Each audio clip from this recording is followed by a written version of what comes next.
아리아리 스리스리 아라리요 아리아리 고개로 넘어간다.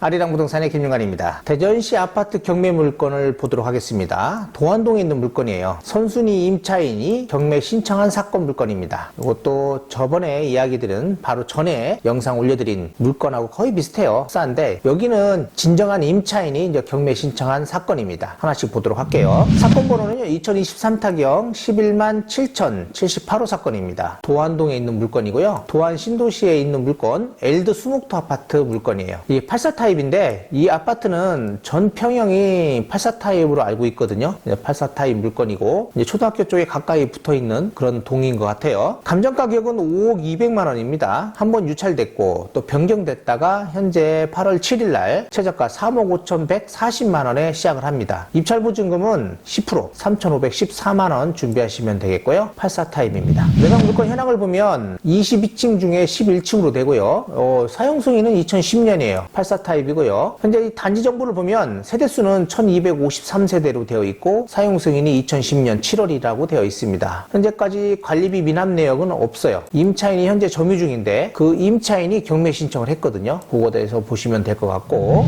임차인 현황을 보니까 말소 기준 권리가 23년 11월 2일로 되어 있어요. 이분이 경매 신청을 했기 때문에 그렇고요. 현재 전입이 2020년 5월 1일이거든요. 확정 일자도 안 보이고요. 배당 요구도 한 걸로 안 되어 있네요. 그러니까 배당 요구도 안 했고 확정 일자도 안 받았고 2억 8천입니다. 대항력이 있고요. 경매 신청인입니다. 그래서 여기 보면 이 경매 신청 채권자가 임차인이고 만약에 배당이 전액이 안 된다라고 하면 매수인은 인수해야 된다라고 합니다. 소유권 이전이 됐고 뭐 거래가액이 그때 당시에 3억 얼마였네요. 강제 경매 이분이 2억 8천을 받을 돈이 있어요. 이 경매 신청은 요 확정 일자가 없었나 봐요. 이 임차 보증금 반환 청구 소송으로 해가지고 2억 8천만 원에 대한 지금 경매가 됐고 다른 거는 없어요. 뭐 근저당도 없고 가압류도 없고 현재 다른 사항들은 전혀 없습니다. 매각 물건 명세서를 보시면 강제 경매 신청 사건이 현재 말소 기준 등기다라고 되어 있고요. 현황 조사 보니까 임차인이 2억 8천만 원으로 되어 있어요. 그리고 비고란에 보니까 대항력이 있다라고 되어 있죠. 그리고 만약에 이분이 못 받아가는 돈이 있다면 매수인이 인수해야 된다라고 되어 있습니다. 수목토 아파트 신청 채권자한테 문의했더니 본인 세대만 거주한다라고 되어 있고요. 전입일자가 2020년 5월 1일로 되어 있다라고 되어 있습니다. 일단은 이분은 선순위 임차인이에요. 이분이 2억 8천 이분만 있지만 혹시라도 못 받는 금액이 있을 수 있는 거예요. 어떤 거냐면 국세나 이제 지방세 중에 이분이 확정일자보다도 빠른 것이 있다면 못 받을 수 있는데 이분이 확정일자가 지금 없어요. 없기 때문에 지금 국세라든지 지방세가 있는 금액이 만약에 크다라고 하면 이분보다 빨리 받아가요. 그러면 못 받는 금액에 대해서는 매수인이 인수를 할 수도 있겠다라는 생각을 가지셔야 합니다. 전세 확인서를 봤더니 20년 5월 1일 이렇게 세대주 누가 되어 있어요. 자, 문건 처리 내역을 봤더니 이게 잘 보시면 이제 알 수 있거든요. 채권자 뭐 대리인 쭉 있는데 요 교부권자라고 되어 있어요. 여기 무슨 서대전 무슨 세무서 아니겠어요, 이게요? 세무서인 것 같다라고 생각이 됩니다, 지금. 요 교부권자가 하나가 있어요. 중요하다. 이제 이분이 지금 밀려 있는 것이 있는 거예요, 이렇게. 요게 얼마인지가 중요해요. 요게 만약에 굉장히 큰 금액이라고 하면 임차인이 못 받아가는 금액이 될 수 있잖아요. 뭐 이게 1억이 될 수도 있고 2억이 될 수도 있는 거예요. 그래서 굉장히 위험하다. 이게 큰 금액이면 주의하셔야 된다라고 생각이 되고요. 주무관서 보니까 여기서 이제 송달할 때 다 보낸 거예요. 국세, 뭐 국대전 세무서라든지 뭐 대한민국 뭐 쭉 다 보냈겠죠. 그랬더니 교부권자가 뭐 발송도 했고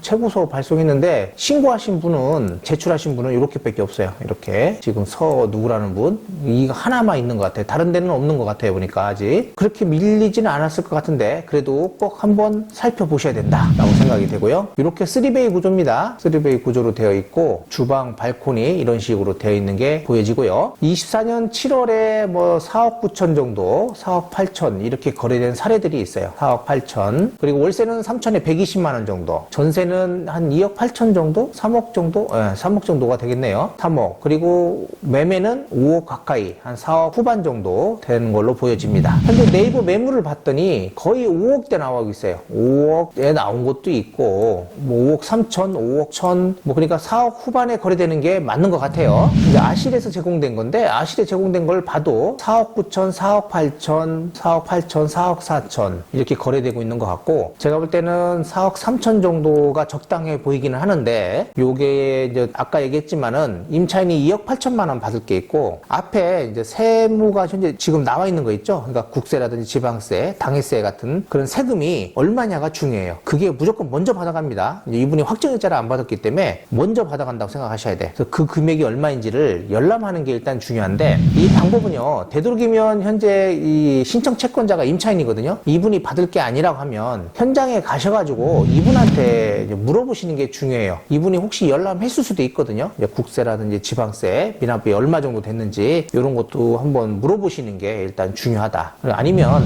내가 꼭 받을 테니까 한번 이것 좀 열람 좀 해주시면 안 되겠냐라고 해서 좀 조금 수고비를 주는 한이 있더라도 그러니까 이사비 같은 거겠죠. 이사비를 주는 한이 있더라도 가서 미리 알아보는 게 어떻겠냐라고 생각이 됩니다. 저는 여기 선에서 낙찰 받으면 어떨까 싶어요. 4억 초반대가 굉장히 좋아 보인다라고 생각이 됩니다. 자, 이렇게 해서 물건을 봤는데 여기도 지금 임차인이 선순위 임차인이 있어요. 근데 이분이 확정일자하고 배당 요구를 안 했는데 이제 배당 요구는 경매 신청을 했으니까 배당 요구 한 거랑 마찬가지이긴 합니다. 그렇지만 확정일자를 안 받았기 때문에 지금 지금 보증금 반환 청구 소송으로 해서 2억 8천만 원을 청구한 거예요. 근데 그 전에 혹시라도 이 지금 있는 국세라든지 지방세, 당해세 같은 것들이 있다면 같은 조세 같은 것들이 있다면 그분들이 먼저 받아간다 생각을 하셔야 돼요. 그래서 그거를 먼저 확인하는 게 중요하다라는 거예요. 그게 만약에 금액이 좀 많다. 현재 제가 볼 때는 한 개 정도가 있는 것 같아요. 한 개 정도가 있는 것 같은데 이게 혹시라도 국세 굉장히 큰 금액이라면 문제가 될 수 있습니다. 그렇기 때문에 임차인을 찾아가서 그 금액이 얼마 정도 될지를 먼저 판단해 보시는 게 어떻겠냐라고 생각이 되고 등기부 상에는 이 국세 같은 게 나오진 않았어요. 제가 등기부는 안 봤지만 그 등기부도 한번 쭉 한번 보시고 그리고 임차인을 찾아가서 한번 물어보시는 게 좋을 것 같아요. 그래서 이거는 현장에 가셔가지고 어차피 임차인이 경매 신청을 했기 때문에 뭐 물어보셔도 크게 문제가 되지 않겠다.